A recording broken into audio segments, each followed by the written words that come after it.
2006 সালের 23শে অক্টোবর শরৎকালের ঠান্ডা একটা সকালে কানাডার ব্রিটিশ কলম্বিয়ার সাউথ ডেন্ট সৈকতে ঘটে গেল একটা ভয়ঙ্কর ঘটনা। সৈকতের নির্জন অংশ দিয়ে যাওয়ার সময় একজন পথচারীর চোখ পড়ে একটি নিথর দেহের উপরে, এবং কাছে গিয়ে তিনি দেখতে পান যে সেটি একজন নারীর মরদেহ। দেহটি এতটাই গিয়েছিল যে সেটি শনাক্ত করাও কঠিন হয়ে পড়েছিল। স্থানটি ছিল সাধারণত তরুণ তরুণীদের আড্ডা দেওয়ার একটি জায়গা, কিন্তু সেদিন সেই পরিচিত পরিবেশ এক মুহূর্তে ভয়ঙ্কর হয়ে ওঠে। ঘটনাটি দেখে পথচারী দ্রুত পুলিশকে খবর দেন। খবর পেয়ে দ্রুত পুলিশ সেখানে ছুটে আসে এবং দেহটিকে উদ্ধার করে ময়নাতদন্তের জন্য পাঠানো হয়। তদন্তে উঠে আসে আরও একটি চমকে দেওয়ার মতো তথ্য। চিকিৎসকদের মতে ওই নারী 3 থেকে 4 মাসের গর্ভবতী ছিলেন। অর্থাৎ এই ঘটনায় শুধুমাত্র একজন নারীই নয়, তার গর্ভে থাকা অনাগত সন্তানটিও প্রাণ হারায়। ময়নাতদন্তে আরও জানা যায় দেহে আগুন দেওয়ার আগে তাকে শ্বাসরোধ করে হত্যা করা হয়েছিল। এবার পুলিশের সামনে সবচেয়ে বড় চ্যালেঞ্জ হয়ে দাঁড়ায় মৃত নারীর পরিচয় বের করা, কারণ পরিচয় ছাড়া খুনির কাছে পৌঁছানো প্রায় অসম্ভব। এরপরে তদন্তকারী অফিসাররা আশেপাশের এলাকার সাম্প্রতিক নিখোঁজ ডায়েরিগুলো খতিয়ে দেখতে শুরু করেন এবং অনেক খোঁজাখুঁজির পর একটি রিপোর্ট তাদের সামনে এসে পড়ে। তদন্তে দেখা যায় সৈকতে পাওয়া সেই দেহটির সঙ্গে মিল রয়েছে 30 বছর বয়সী এক নিখোঁজ নারীর, যার নাম ছিল মনজিত পাঙ্ঘালি। তিনি 18 অক্টোবর থেকে নিখোঁজ হয়েছিলেন এবং তার নিখোঁজ ডায়েরিতে করেছিল তার নিজেরই স্বামী। প্রিয় দর্শক, আজকের এই ঘটনাটি এমন একটি ঘটনা যা শেষ পর্যন্ত দেখার পর হয়তো আপনার মনে একটাই প্রশ্ন ঘুরবে, মানুষ আসলে কতটা ভয়ঙ্কর হতে পারে। সবচেয়ে কষ্টের বিষয় হলো এই ঘটনায় শুধু একজন নারীই নয়, তার গর্ভে থাকা অনাগত শিশুটিও পৃথিবীর আলো দেখার আগেই হারিয়ে গেল। একটি শিশুর তো কোনো দোষ থাকতে পারে না, তার তো এই পৃথিবীতে বেঁচে থাকার অধিকার ছিল। তাহলে কি এমন নিষ্ঠুরতা লুকিয়েছিল সেই ঘাতকের মনে, যার কারণে একজন অসহায় মায়ের সঙ্গে তার গর্ভের নিষ্পাপ শিশুটিকেও নির্মমভাবে হত্যা করা হলো? প্রিয় দর্শক, এই ঘটনাটি যত সামনে এগোবে ততই বারবার মনে হবে কেউ কিভাবে এতটা নির্মম হতে পারে, কেন এমন ভয়ঙ্কর কাজ করা হয়েছিল, আর এর পেছনের আসল কারণই বা কী ছিল। সেই উত্তর জানতে হলে ভিডিওটা শেষ পর্যন্ত দেখার অনুরোধ রইল। তো যাই হোক, সবাইকে স্বাগত জানাই, আমি শাহিদ। আপনারা যারা নিয়মিত আমাদের এই ভিডিওগুলো দেখেন কিন্তু চ্যানেলটিকে সাবস্ক্রাইব করেন না, তাদের কাছে অনুরোধ অবশ্যই চ্যানেলটিকে সাবস্ক্রাইব করে আমাদের পাশে থাকবেন, কারণ আপনাদের সমর্থনই আমাদের এমন বাস্তব ঘটনার বিশ্লেষণ আরও মানুষের কাছে পৌঁছে দিতে সাহায্য করে। তাহলে চলুন মূল ঘটনায় ফেরার আগে দেখে নেওয়া যাক মনজিতের দেহ উদ্ধার হওয়ার পর পুলিশের প্রথম পদক্ষেপ কী ছিল। মনজিতের পরিচয় নিশ্চিত হওয়ার পরপরই পুলিশ সাধারণ মামলার নিয়ম অনুযায়ী তার স্বামী মুখতিয়ার সিংকে থানায় ডেকে পাঠায়। নিজের স্ত্রীর এমন বিভৎস পরিণতির কথা শোনা মাত্রই মুখতিয়ার থানার ভিতরে সম্পূর্ণ ভেঙে পড়েন। একজন শোকাহত স্বামীর মতোই তার চোখ দিয়ে জল পড়তে থাকে এবং তিনি স্বাভাবিকভাবেই নিজের আবেগ প্রকাশ করতে থাকেন, যা দেখে তদন্তকারী কর্মকর্তাদের মনেও তার প্রতি সমবেদনা তৈরি হয়। এই প্রাথমিক ধাক্কা কাটার পর পুলিশ মুখতিয়ারকে একটি শান্ত ঘরে বসিয়ে সাধারণভাবেই জিজ্ঞাসাবাদ শুরু করে, কারণ তখনও পর্যন্ত পুলিশের কাছে তার স্ত্রীর খুনিকে সে বিষয়ে কোনো স্পষ্ট প্রমাণ তাদের কাছে ছিল না। তাই তারা খুব স্বাভাবিক কিছু প্রশ্নের মাধ্যমে ঘটনার শুরুটা বোঝার চেষ্টা করছিল। জিজ্ঞাসাবাদের সময় পুলিশ জানতে চায় 18 অক্টোবর রাতে ঘর থেকে বের হওয়ার সময় আপনার স্ত্রীর আচরণ কেমন ছিল। তখন মুখতিয়ার সিং একদম শান্তভাবেই জানান মনজিত একদম স্বাভাবিকভাবেই প্রিনেটাল ক্লাসের উদ্দেশ্যে যোগ দেওয়ার জন্য বেরিয়েছিলেন। এরপরে পুলিশ মনজিতের শেষ কয়েক ঘন্টার রুটিন সম্পর্কে জানতে চায়, পাশাপাশি কোনো মানুষের সঙ্গে তার সাম্প্রতিক কোনো শত্রুতা বা ঝামেলা ছিল কিনা সেটাও জানতে চাওয়া হয়। জবাবে মুখতিয়ার জানান মনজিতের সঙ্গে কারোর কোনো শত্রুতা থাকার প্রশ্নই ওঠে না, বরং তিনি মনজিতের পরিচিত বন্ধুদের একটি তালিকা এবং গত 5 দিনে তিনি কোথায় কোথায় স্ত্রীর খোঁজ করেছিলেন তারও একটি বিবরণ পুলিশের হাতে তুলে দেন। পুরো কথোপকথনের সময় মুখতিয়ারের চোখে মুখে একজন অসহায় স্বামীর উদ্বেগ ফুটে উঠছিল। তিনি বারবার শুধু একটাই বিষয় চিন্তা করছিলেন, বাড়ি ফিরে তার 3 বছরের ছোট্ট মেয়েকে কিভাবে মায়ের মৃত্যুর খবর জানাবেন। মুখতিয়ারের এই আচরণ দেখে পুলিশের মনে তখন কোনো সন্দেহ তৈরি হয়নি। তারা তাকে একজন শোকগ্রস্ত সাধারণ মানুষ হিসাবেই দেখছিল এবং খুব দ্রুত অপরাধীকে খুঁজে বের করার আশ্বাস তাকে দেওয়া হয়। জিজ্ঞাসাবাদ শেষ হলে মুখতিয়ারও ভারাক্রান্ত মন নিয়ে শান্তভাবেই থানা থেকে বের হয়ে যান। কিন্তু পুলিশ এখানে থেমে থাকার পাত্র ছিল না। প্রথমত, এটি যে একটি প্রকাশ্য এবং অত্যন্ত নৃশংস হত্যাকাণ্ড তা পুলিশ প্রাথমিক তদন্তেই পরিষ্কারভাবে বুঝতে পেরেছিলেন। দ্বিতীয়ত, মনজিত পাঙ্ঘালি যে 4 মাসের অন্তঃসত্ত্বা ছিলেন সেই বিষয়টিও তদন্তকারীদের কাছে অত্যন্ত সংবেদনশীল এবং গুরুত্বপূর্ণ হয়ে উঠেছিল। কারণ পুলিশের ধারণা ছিল কোনো সাধারণ শত্রুতা বা আসনিক ঘটনার চেয়ে এর পেছনে আরও কোনো গভীর ব্যক্তিগত বা পারিবারিক কারণ লুকিয়ে থাকতে পারে। এই কারণেই তদন্তকারীরা সিদ্ধান্ত নেয় যে মামলাটিকে আরও গভীরভাবে খতিয়ে দেখার প্রয়োজন। এরপরে পুলিশ তদন্তের পরবর্তী ধাপ হিসাবে মনজিতের মোবাইল ফোনের লোকেশন, সিডিআর এবং কল হিস্ট্রি অত্যন্ত সূক্ষ্মভাবে বিশ্লেষণ করতে শুরু করে। ফোনের রেকর্ড একের পর এক খতিয়ে দেখতে গিয়েই তদন্তকারীদের চোখে একটি নির্দিষ্ট মোবাইল নম্বর বারবার ধরা পড়ছিল। পুলিশ দেখতে পায় নিখোঁজ হওয়ার আগের কয়েক মাসে একটি নাম্বার থেকে মনজিতের ফোনে অস্বাভাবিকভাবে অনেক বেশি কল এসেছে। শুধু তাই নয়, তাদের মধ্যে দীর্ঘ সময় ধরে কথোপকথনও হয়েছে। সাধারণত পরিচিত বা বন্ধুত্বপূর্ণ যোগাযোগের তুলনায় এই নাম্বারটির সাথে মনজিতের যোগাযোগ অনেকটাই বেশি এবং নিয়মিত ছিল। স্বাভাবিকভাবেই এই বিষয়টি পুলিশের সন্দেহ আরও বাড়িয়ে তোলে। আর এই রহস্যময় নাম্বারটির সূত্র ধরেই পুলিশ কোনো সময় নষ্ট না করে সরাসরি তার স্বামী অর্থাৎ মুখতিয়ার সিংয়ের মুখোমুখি হন।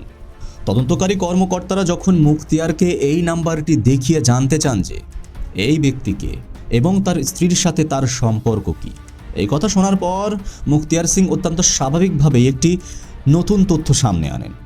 মুখতিয়ারের ভাষ্যমতে মনজিত প্রায় তার সেই পুরনো বন্ধুর সাথে ফোনে কথা বলতেন এবং মাঝে মধ্যে দেখাও করতেন। তবে তিনি এটাও দাবি করেন যে তাদের মধ্যে শুধুমাত্র বন্ধুত্বপূর্ণ সম্পর্কটাই ছিল, এর বাইরে অন্য কিছু ছিল কিনা তিনি কখনো সেটা জানতে পারেননি। কিন্তু ঠিক এই কথাবার্তার মাঝেই মুখতিয়ার পুলিশকে আরও একটি গুরুত্বপূর্ণ তথ্য দেন, যা তদন্তকে আরও একটি নতুন মোড়ে ঘুরিয়ে দেয়। তিনি জানান যে তার ভাই সুখবিন্দারের সাথে মনজিতের ইদানিং সম্পর্ক একদমই ভালো যাচ্ছিল না। বাড়ির ভিতরে তাদের মধ্যে প্রায় তর্ক, ঝগড়া এবং পারিবারিক অশান্তি হতো বলে তিনি পুলিশকে জানান। পুলিশ মুখতিয়ারের কাছে একই সাথে 2টি আলাদা তথ্য পাওয়ার পর নতুন করে সন্দেহ তৈরি করতে শুরু করে। তখন পুলিশ ভাবতে থাকে, তাহলে কি এই দুজনের মধ্যেই কেউ যে মনজিতের এমন ভয়ঙ্কর পরিণতির জন্য দায়ী, নাকি পুরো ঘটনার পেছনে লুকিয়ে আছে আরও বড় কোনো সত্য। কেসটিকে একটি নির্দিষ্ট পরিণতির দিকে এগিয়ে নিয়ে যেতে পুলিশ শেষ পর্যন্ত সিদ্ধান্ত নেয় এবার সেই 2 ব্যক্তির সঙ্গে পুলিশ সরাসরি কথা বলবে। এবং পুলিশ রীতিমতো সময় নষ্ট না করে প্রথমে মনজিতের সেই কলেজ ফ্রেন্ড অর্থাৎ টনির মুখোমুখি হয়। তদন্তকারীরা যখন টনিকে জিজ্ঞাসাবাদের জন্য ডেকে পাঠান তখন তার চোখে মুখে স্পষ্ট আতঙ্ক এবং বিভ্রান্তি দেখা যাচ্ছিল। পুলিশ তাকে সরাসরি প্রশ্ন করে, 18ই অক্টোবর রাতে মনজিত যখন নিখোঁজ হন তখন আপনি কোথায় ছিলেন এবং এই সাম্প্রতিক সময়গুলোতে মনজিতের সঙ্গে আপনার এত ঘন ঘন কথা বলার কারণ কি ছিল? এই প্রশ্নগুলো শোনার পর টনি রীতিমতো নার্ভাস হয়ে পড়েন। তবে তিনি পুলিশের কাছে কোনো তথ্য গোপন করেননি। তিনি জানান মনজিত তার দীর্ঘদিনের খুব ভালো একটি বিশ্বস্ত বন্ধু ছিল এবং টনি পুলিশকে আরও জানায় যে ইদানিং মনজিতকে একটু বেশি ডিপ্রেশনে দেখা যাচ্ছিল এবং সেই কারণেই মনজিত একজন পুরনো এবং বিশ্বাসযোগ্য বন্ধু হিসাবে তার সাথে দুঃখ কষ্টগুলো শেয়ার করতেন। টনি আরও বলেন, এর বাইরে আমাদের মধ্যে অন্য কোনো সম্পর্ক ছিল না। এরপরে পুলিশ সেই ঘটনা অর্থাৎ যেদিন এই ঘটনা ঘটেছিল সেই ঘটনার রাতে তার অবস্থানের কথা জানতে চায়, যে টনি সেই রাতে কোথায় ছিল। জবাবে টনিও তার নিজের অবস্থানের সুনির্দিষ্ট প্রমাণ পুলিশের সামনে তুলে ধরে। শুধু তাই নয়, তদন্তের স্বার্থে তিনি স্বেচ্ছায় পলিগ্রাফ টেস্ট দিতেও রাজি ছিলেন এবং পরীক্ষার ফলাফল হিসেবে দেখা যায় টনির প্রতিটি প্রশ্নের উত্তরই সত্য ছিল। এরপর পুলিশ নিশ্চিত হয়ে যায় যে এই হত্যাকাণ্ডের পিছনে টনির কোনো ভূমিকা নেই এবং মনজিতের সঙ্গে তার সম্পর্ক কেবল বন্ধুত্বের মধ্যেই সীমাবদ্ধ ছিল। ফলে টনির কাছ থেকে কোনো শক্ত ক্লু না পেয়ে তদন্তকারীদের খালি হাতেই ফিরতে হয়। টনিকে সন্দেহের তালিকা থেকে বাদ দেওয়ার পর পুলিশের পরবর্তী গন্তব্য ছিল মুখতিয়ারের ছোট ভাই সুখবিন্দারের কাছে, কারণ মুখতিয়ারের দেওয়া তথ্য অনুযায়ী সুখবিন্দরের সাথে মঞ্জিতের সম্পর্ক মোটেও ভালো ছিল না। পুলিশ যখন সুখবিন্দরকে জেরা করা শুরু করে এবং জানতে চায় যে ঘটনার রাতে তার সাথে মঞ্জিতের কোনো ঝামেলা হয়েছিল কিনা, এবং এই প্রশ্নের উত্তরে সুখবিন্দর অত্যন্ত শান্ত এবং নিস্পৃহভাবে উত্তর দেন। তিনি জানান যে পারিবারিক কিছু বিষয় নিয়ে মঞ্জিতের সঙ্গে তার মতবিরোধ অবশ্যই ছিল, কিন্তু সেই মতবিরোধের মানে এই নয় যে তিনি নিজেই তার বৌদিকে আঘাত করবেন। এরপরে পুলিশ 18ই অক্টোবর রাতের বিষয়ে বিস্তারিত জানতে চাইলে সুখবিন্দর জানান সেদিন রাতে তিনি বাড়িতেই ছিলেন না, বরং তিনি তার বন্ধুদের সাথে বাইরে একটি পার্টিতে ব্যস্ত ছিলেন। নিজের দাবির পক্ষে তিনি বন্ধুদের নাম এবং পুরো রাতের সময়রেখাও পুলিশের সামনে তুলে ধরে। এরপরে পুলিশও একইভাবে সুখবিন্দরের সেই বন্ধুদের সঙ্গে কথা বলে এবং তার দেওয়া তথ্য যাচাই করতে শুরু করে। তদন্তে দেখা যায় সুখবিন্দরের দেওয়া প্রতিটি তথ্য এবং প্রতিটি কথা একেবারে নিখুঁতভাবে সত্য। অর্থাৎ ঘটনার রাতে তিনি অন্য জায়গাতে ছিলেন এবং এই অপরাধের সাথে তার কোনো সরাসরি যোগসূত্র পাওয়া যায়নি। ফলে মঞ্জিতের বন্ধু টনি এবং দেওয়ার সুখবিন্দর দুজনকেই সন্দেহের তালিকা থেকে বাদ দিতে বাধ্য হয় পুলিশ। মুখতিয়ারের দেওয়া সেই দুটি প্রধান সূত্রই যখন তদন্তকারীদের কোনো নির্দিষ্ট উত্তরের দিকে নিয়ে যেতে পারল না, তখন স্বাভাবিকভাবেই পুলিশ হতাশ হয়ে পড়ে। তদন্ত যেন হঠাৎ করে একটি অন্ধ গলিতে এসে আটকে গিয়েছিল, যেখানে সামনে এগোনোর আর কোনো পথ তারা খুঁজে পাচ্ছিল না। কিন্তু পুলিশ তখনও বুঝতে পারেননি এই দুই সন্দেহভাজনকে জেরা করার মাঝে লুকিয়েছিল এমন এক অদৃশ্য সূত্র যা খুব শীঘ্রই আসল অপরাধীর মুখোশ খুলে দেবে। থানায় ফিরে এসে একরাশ হতাশা জমা হলেও পুলিশ এত সহজে দমে যাওয়ার পাত্র ছিল না। পুলিশ এবার সিদ্ধান্ত নেয় বাইরের কোনো শত্রুর খোঁজে ঘুরে বেড়ানোর চেয়ে খুদ অভিযোগকারী অর্থাৎ মঞ্জিত সিংয়ের স্বামী মুখতিয়ার সিং তার দেওয়া প্রাথমিক বায়ানটাকেই আরও গভীরভাবে যাচাই করা দরকার। পুলিশ এবার তদন্তকারী মুখতিয়ারের দেওয়া জবানবন্দির প্রতিটা লাইন এবং সময়রেখা খুব সূক্ষ্মভাবে মিলিয়ে দেখতে শুরু করেন। মুখতিয়ার পুলিশকে জানিয়েছিলেন যে 18ই অক্টোবর রাতে মঞ্জিত বাড়ি থেকে বের হয়ে একটি নির্দিষ্ট লোকেশনে অর্থাৎ প্রিনোটাল যোগা ক্লাসে যোগ দিয়েছিলেন। তার দাবি অনুযায়ী মঞ্জিতের গাড়িটি যেখানে পরিত্যক্ত অবস্থায় পাওয়া গিয়েছিল ঠিক তার কাছাকাছিই ছিল সেই যোগা ক্লাসের জায়গাটি। পুলিশ এবার সেই নির্দিষ্ট এলাকার যোগা ক্লাসের ঠিকানায় পৌঁছে যায়, কিন্তু সেখানে গিয়ে তদন্তকারীরা যা জানতে পারেন তা পুরো তদন্তের মোড়কে ঘুরিয়ে দেয়। যোগা ক্লাসের রেজিস্ট্রার এবং কর্মকর্তাদের সাথে কথা বলে জানা যায় ঘটনার রাতে মঞ্জিত সেখানে উপস্থিতি ছিলেন না। শুধু তাই নয়, আরও গভীরভাবে অনুসন্ধান করতে গিয়ে পুলিশ একটি বড় অসঙ্গতি খুঁজে পায়। মুখতিয়ার পুলিশকে যোগা ক্লাসের যে লোকেশনটি দিয়েছিল সেটি ছিল সম্পূর্ণ ভুল। মঞ্জিতের আসল যোগা ক্লাসটি ছিল মুখতিয়ারের বলা ঠিকানার ঠিক উল্টো দিকে, অর্থাৎ তার থেকে প্রায় 25 কিলোমিটার দূরে। আর এই তথ্য সামনে আসতেই তদন্তকারীদের সন্দেহ আরও গভীর হয়ে ওঠে, কারণ নিজের স্ত্রীর ক্লাসের সঠিক ঠিকানা না জেনেও মুখতিয়ারের দেওয়া ভুল লোকেশনের ঠিক পাশেই কিভাবে মঞ্জিতের গাড়িটি পরিত্যক্ত অবস্থায় পাওয়া গেল। পুলিশ বুঝতে পারে এটি কোনো সাধারণ কাকতালীয় ঘটনা হতেই পারে না। তাদের ধারণা গাড়িটি মঞ্জিত নিজে সেখানে নিয়ে যায়, বরং এমন কেউ সেটি পার্ক করেছে যে পরিকল্পিতভাবে তদন্তকে ভুল পথে চালিত করতে চেয়েছিল। এরপরে সন্দেহর তীর সরাসরি মুখতিয়ারের দিকে ঘুরে যায়। পুলিশ তখন তার নিখোঁজ হওয়ার রাতের সমস্ত গতিবিধি ট্র্যাক করতে শুরু করে।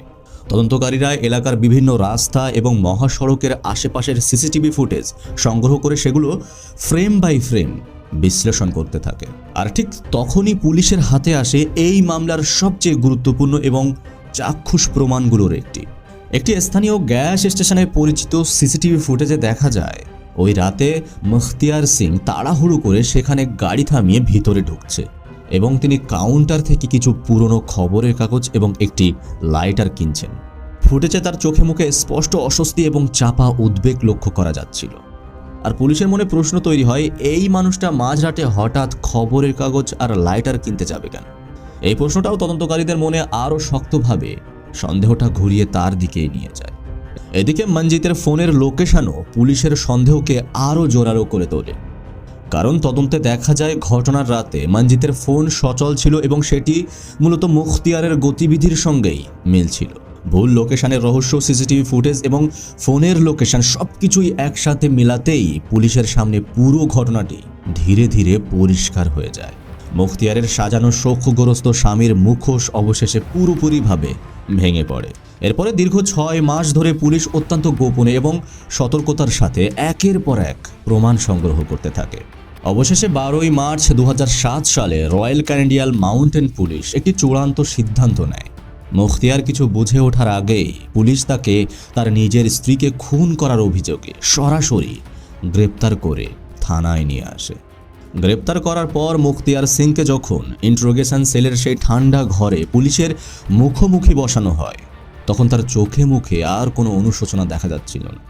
তদন্তকারী অফিসাররা যখন তাকে সরাসরি প্রশ্ন করে, কেন তুমি তোমার 4 মাসের অন্তঃসত্ত্বা স্ত্রীকে এমন নির্মমভাবে হত্যা করলে, তখন মুখতিয়ার যে জবানবন্দি দিতে শুরু করল তা শুনে উপস্থিত অভিজ্ঞ পুলিশ কর্মকর্তারা স্তব্ধ হয়ে যান। অত্যন্ত ঠান্ডা মাথায় সে তাদের সামনে উন্মোচন করতে শুরু করে বিগত 1 দশকের বেশি সময় ধরে জমে থাকা ক্ষোভ এবং তাদের সম্পর্কের অন্ধকার ইতিহাস।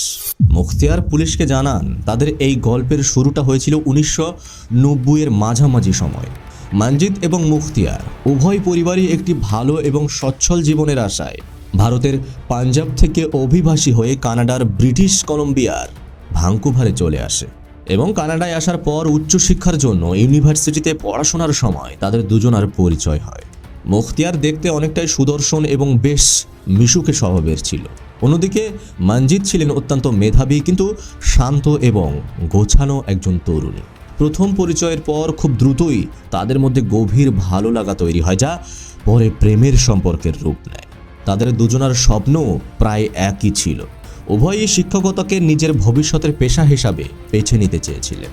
মঞ্জিত ইউনিভার্সিটির পড়াশোনা শেষ করে একটি স্কুলে শিক্ষকতা শুরু করেন এবং মুখতিয়ারও নিজের লক্ষ্য পূরণে সফল হন। ভালো ক্যারিয়ার এবং একই সংস্কৃতির পারিবারিক পরিবেশ এবং নিজেদের মধ্যকার গভীর সম্পর্ক দেখে 1996 সালে দুই পরিবার অত্যন্ত ধুমধামের সাথে তাদের বিয়ে দেন। সমাজের চোখেও তারা ছিল একদম পারফেক্ট একটা কাপল। বিয়ের পর তারা সারে এলাকা নামক একটি এলাকায় তাদের নতুন সংসার শুরু করে। কিন্তু মুখতিয়ারের ভাষ্য মতে বিয়ের সেই সুন্দর সম্পর্কের মুখোশের আড়াল খুব বেশি দিন টেকেনি। মুখতিয়ার ছিল অত্যন্ত রক্ষণশীল মানসিকতার মানুষ। তার ধারণা ছিল মঞ্জিত বাইরে চাকরি করলেও ঘরে ফিরে এসে একজন পুত্রবধূর মতো তার সমস্ত দায়িত্ব পালন করবেন। তিনি চাইতেন মঞ্জিত দিন রাত সংসারের সমস্ত কাজ করবেন এবং তার সব চাহিদা মেনে চলবেন। অন্যদিকে মঞ্জিত ছিলেন আধুনিক, আত্মনির্ভরশীল এবং দৃঢ় চেতনার একজন নারী। তিনি স্বামীর এই নিয়ন্ত্রণমূলক মানসিকতা মেনে নিতে পারেননি। ফলে বিয়ের প্রথম কয়েক বছর থেকেই তাদের সম্পর্কের ভেতরে একটা নীরব অশান্তি এবং চাপা ক্ষোভ জন্ম নিতে শুরু করে। এদিকে বিয়ের দীর্ঘ 7 বছর পর অর্থাৎ 2003 সালে তাদের কোলে ঘর আলো করে জন্ম নেয় একটি কন্যা সন্তান এবং তাদের মেয়ের নাম রাখা হয় মায়া। মায়ার জন্মের পর মুখতিয়ার একজন যত্নশীল বাবা হিসাবেই নিজেকে উপস্থাপন করেছিলেন। মঞ্জিতের মনে হয়েছিল হয়তো এই নতুন শিশুর আগমন তাদের সম্পর্কের সমস্ত তিক্ততা দূর করে দেবে, কিন্তু সেই আশাটাও বেশি দিন স্থায়ী হয়নি। পরিস্থিতি আরও জটিল হয়ে ওঠে যখন মুখতিয়ারের ছোট ভাই সুখবিন্দার তাদের বাড়ির বেসমেন্টে থাকতে শুরু করে। কারণ সুখবিন্দারের জীবনযাপন মোটেও ভালো ছিল না। মুখতিয়ারের আগে থেকেই মদ্যপানের অভ্যাস ছিল, কিন্তু সুখবিন্দার আসার পর সেটি আরও ভয়ঙ্কর আকার নেয় এবং একইভাবে দুই ভাই মিলে গভীর রাত পর্যন্ত পার্টি করা, নেশাগ্রস্ত অবস্থায় বাড়ি ফেরা এবং ধীরে ধীরে এই ঘটনা নিয়মিত একটি ঘটনায় পরিণত হয়। মঞ্জিত খুব স্পষ্টভাবেই বুঝতে পারছিলেন সুখবিন্দরের প্রভাবেই তার স্বামী ধীরে ধীরে বদলে যাচ্ছেন এবং তাদের সংসার ভেঙে পড়ার দিকে এগোচ্ছে। এবং এই সমস্ত অবস্থা দেখে একসময় মঞ্জিত একটি সিদ্ধান্ত নেয়। তিনি মুখতিয়ারকে স্পষ্টভাবে জানিয়ে দেন, হয় এই বাড়িতে সুখবিন্দার থাকবে, না হয় তিনি তার ছোট মেয়ে মায়াকে নিয়ে চিরতরে এই সংসার ছেড়ে চলে যাবে। এই কথা শোনার পর মুখতিয়ারের সামনে আর কোনো পথ খোলা ছিল না। সমাজে নিজের সম্মান এবং মেয়েকে নিজের কাছে রাখার জন্য শেষ পর্যন্ত সে বাধ্য হয়ে নিজের ভাইকে বাড়ি থেকে বের করে দেয়। অবশ্য মুখতিয়ার পরে পুলিশের সামনে স্বীকার করেন এই ঘটনাটাই তার ভেতরে ঘৃণা এবং প্রতিশোধের আগুনকে আরও তীব্র করে তোলে। তার মনে হতে থাকে মঞ্জিত তার ভাইকে অপমান করে আসলে তার পুরুষতান্ত্রিক অহংকারকে আঘাত করেছে। সে বাইরে থেকে শান্ত এবং স্বাভাবিক থাকার অভিনয় করলেও ভেতরে ভিতরে মঞ্জিতের প্রতি তার তীব্র ক্ষোভ জমতেই থাকে। আর এরই মধ্যে অর্থাৎ 2006 সালের মাঝামাঝি সময়ে মঞ্জিত জানতে পারেন যে তিনি দ্বিতীয়বারের মতো গর্ভবতী হয়েছেন। আর এই অনাগত সন্তানকে ঘিরে কিছু সময়ের জন্য তাদের সম্পর্কের দূরত্ব যেন কিছুটা কমতে শুরু করেছিল। মুখতিয়ার আবারও আগের মতো যত্নশীল আচরণ করতে শুরু করেন। মঞ্জিত ভেবেছিলেন হয়তো তাদের সম্পর্ক আবার ধীরে ধীরে স্বাভাবিক হয়ে উঠছে, কিন্তু তিনি বুঝতে পারেননি মুখতিয়ারের এই পরিবর্তনের আড়ালেই লুকিয়ে ছিল অন্য কিছু। আর সেটি কোনো ভালোবাসা ছিল না, বরং ছিল ভয়ঙ্কর এক পরিকল্পনার নীরব প্রস্তুতি। আর এই মানসিক দূরত্ব এবং প্রতিদিনের গোপন অশান্তির মাঝেই এসে পড়ে 2006 সালের অক্টোবর মাসের সেই অভিশপ্ত সময়। মঞ্জিত তখন 4 মাসের অন্তঃসত্ত্বা, আর তার বড় মেয়ের বয়স মাত্র 3 বছর। মুখতিয়ারের জবানবন্দি অনুযায়ী এরপর আসে 18 অক্টোবর 2006, যে দিনটি শুরু হয়েছিল একদম সাধারণ দিনের মতোই, কিন্তু দিনের শেষ ভাগে লুকিয়েছিল এমন এক অন্ধকার অধ্যায় যা চিরতরে শেষ করে দেবে মঞ্জিত এবং তার অনাগত সন্তানের জীবন। 18 অক্টোবর 2006, ঘড়ির কাঁটায় তখন রাত 8:45। সারে এলাকার সেই প্রিনোটাল যোগা ক্লাস শেষ করে মঞ্জিত যখন নিজের গাড়িতে চড়ে বাড়ির উদ্দেশ্যে রওনা হন, তখন তিনি ভাবতেও পারেননি যে তার জীবনের শেষ অধ্যায় শুরু হয়ে গেছে। মঞ্জিত বাড়ি পৌঁছানোর পরপরই এবং ঘরের ভিতরে প্রবেশ করতেই কোনো একটি বিষয় নিয়ে মুখতিয়ারের সঙ্গে তার তীব্র কথা কাটাকাটি শুরু হয়। আর সেই নিজের পুরনো ক্ষোভ, ভাইয়ের অপমান এবং নিজের পুরুষতান্ত্রিক অহংকার সবকিছু মিলিয়ে সেই রাতে মুখতিয়ারের ভেতরের ঘৃণা যেন বিস্ফারিত হয়ে পড়ে। তীব্র ঝগড়ার এক পর্যায়ে মুখতার নিজের উপর থেকে সম্পূর্ণ নিয়ন্ত্রণ হারিয়ে ফেলে। সে হঠাৎ করেই মঞ্জিতের উপরে ঝাঁপিয়ে পড়ে এবং অত্যন্ত নির্মমভাবে নিজের 2 হাত দিয়ে তার গলা চেপে ধরে। মঞ্জিত তখন তার নিজের জীবন এবং গর্ভে থাকা 4 মাসের সন্তানকে বাঁচানোর জন্য আপ্রাণ চেষ্টা করছিলেন, কিন্তু মুখতিয়ারের সেই পাশবিক শক্তির সামনে তিনি শেষ পর্যন্ত হার মেনে নেন। কিছু সময়ের মধ্যেই নিথর হয়ে পড়ে যায় মঞ্জিতের সেই নাজুক শরীর, আর সেই রাতেই স্তব্ধ হয়ে যায় সেই 2টি প্রাণ। মঞ্জিতের মৃত্যু নিশ্চিত হওয়ার পর মুখতিয়ারের মাথায় চেপে বসে প্রমাণ লোপাটের পরিকল্পনা, এবং সে অত্যন্ত ঠান্ডা মাথায় নিজের তৈরি পারফেক্ট ক্রাইমের একটা ছক বাস্তবায়ন করতে শুরু করে। প্রথমে সে মঞ্জিতের দেহটি টেনে নিয়ে সে মঞ্জিতের গাড়ির ডিক্কির ভিতরে লুকিয়ে ফেলে। এরপরে সে মঞ্জিতের গাড়িটি চালিয়ে নিয়ে যায় মহাসড়কের পাশে তার সেই বলা যোগা ক্লাসের লোকেশনের কাছাকাছি একটি জায়গায়, এবং সেই জায়গাতে গাড়িটি অত্যন্ত পরিত্যক্ত অবস্থায় পার্ক করে রেখে আসে, যাতে পুলিশ মনে করে মঞ্জিত ক্লাস থেকে ফেরার পথেই নিখোঁজ হয়েছে। তবে এই পুরো পরিকল্পনার মাঝেই মুখতিয়ার একটি বড় ভুল করে বসে। তাড়াহুড়োর এক পর্যায়ে সে গাড়ির ড্রাইভিং সিটটি নিজের উচ্চতা অনুযায়ী পেছনে সরানো অবস্থাতেই রেখে দেয়, যা পরে পুলিশের সন্দেহকে আরও বাড়িয়ে তোলে। এরপরে মুখতিয়ার সেই মঞ্জিতের গাড়িটি সেখানে রেখে মঞ্জিতের ফোনটি নিজের পকেটে ভরে স্থানীয় একটি গ্যাস স্টেশনে হেঁটে পৌঁছায়। সেখান থেকে সে বলা অনুযায়ী কিছু খবরের কাগজ এবং একটি গ্যাস লাইট কেনে। এটি সেই ধরা পড়া সেই সিসিটিভি ফুটেজের একটি দৃশ্য যেটা পুলিশ দেখেছিল। এরপরে সে আবার নিজের গাড়ির কাছে ফিরে আসে এবং লাশবাহী গাড়িটা চালিয়ে নিয়ে যায় সাউথ ডেল্টা সৈকতের সেই ডেল্টা পোর্ট রোডের সেই নির্জন এলাকায়। সৈকতের সেই শুনশান জায়গায় গাড়ি থামিয়ে মুখতার ডিক্কি থেকে মঞ্জিতের দেহটি বের করে বালির উপরে রাখে। তারপর পকেট থেকে সেই গ্যাস লাইটার এবং খবরের কাগজগুলো উপরে ছড়িয়ে দিয়ে আগুন ধরিয়ে দেয়, যাতে লাশটা পুরোপুরি পুড়ে না গেলেও পরিচয় মুছে যায়। এবং লাশটি পোড়া পর্যন্ত মুখতিয়ার সেখানে দাঁড়িয়ে অপেক্ষা করতে থাকে, যতক্ষণ না দেহটি মারাত্মকভাবে বিকৃতি হয়ে যায়। কারণ সে চেয়েছিল কোনোভাবেই যেন ফরেনসিক টিম বা পুলিশ মঞ্জিতের পরিচয় শনাক্ত করতে না পারে। প্রমাণ সম্পূর্ণ নষ্ট হয়ে গেছে নিশ্চিত হওয়ার পর মুখতিয়ার খুব সতর্কতার সাথে বাকি চিহ্নগুলো মুছে ফেলতে শুরু করে। সে মঞ্জিতের ফোন থেকে সিম কার্ড খুলে নিজের সিম কার্ড সেখানে ঢুকিয়ে দেয়, যাতে ফোনের আসল অবস্থান ট্র্যাক করা কঠিন হয়ে পড়ে। এরপরে সে সেই গাড়িটি সেই জায়গায় রেখে এসে স্বাভাবিকভাবে নিজের পায়ে বাড়ি ফিরে আসে এবং ঘরে এসে সে এমনভাবে একটা পরিবেশ তৈরি করে যেন কোনো কিছুই ঘটেনি। সে নিজের 3 বছরের মেয়ে মায়ার পাশে গিয়ে শুয়ে পড়ে এবং সকাল হওয়া পর্যন্ত অপেক্ষা করতে থাকে, কারণ পরদিন সকাল থেকেই তাকে শুরু করতে হতো একজন শোকাগ্রস্ত স্বামীর নিখুঁত অভিনয়। প্রিয় দর্শক, এই নির্মম ঘটনাটি আমাদের সমাজ এবং সম্পর্কের এক ভয়ঙ্কর অন্ধকারের দিককে সামনে এনে দাঁড় করায়। রাগ, ক্ষোভ এবং প্রতিশোধের মানসিকতা মানুষকে এমন পর্যায়ে নিয়ে যেতে পারে যেখানে সে নিজের হিতাহিত জ্ঞানও হারিয়ে ফেলে। এই ঘটনায় একজন পিতা নিজের 4 মাসের অনাগত সন্তানকেও রেহাই দেয়নি। প্রিয় দর্শক, এই অপরাধে শুধু 2টো প্রাণী শেষ হয়ে যায়নি, বরং বেঁচে থাকা 3 বছরের ছোট্ট মায়ার জীবনটাও চিরদিনের জন্য অন্ধকারের দিকে চলে যায়। আজকের দিনে দাঁড়িয়ে আমাদের প্রত্যেককেই বোঝা উচিত প্রতিটি সম্পর্ককে পারস্পরিক শ্রদ্ধা, বোঝাপড়া এবং স্বচ্ছতা থাকা কতটা গুরুত্বপূর্ণ।